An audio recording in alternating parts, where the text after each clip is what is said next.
Hi, Sandy McTeer here for another Craft Minute for DecoArt. You know those photo editing apps that give you that frosted edge or a vignette look that's dark?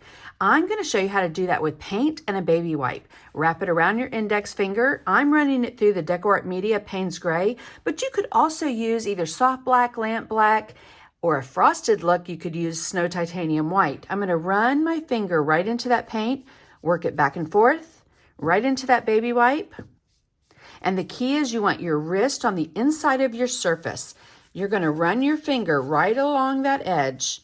If you have your hand on the outside, it's going to leave a harsh line. So you want to make sure that you're inside.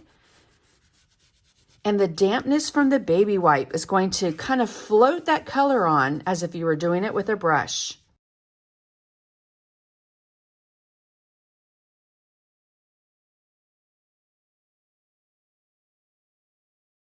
Giving you that beautiful framed in vignette look.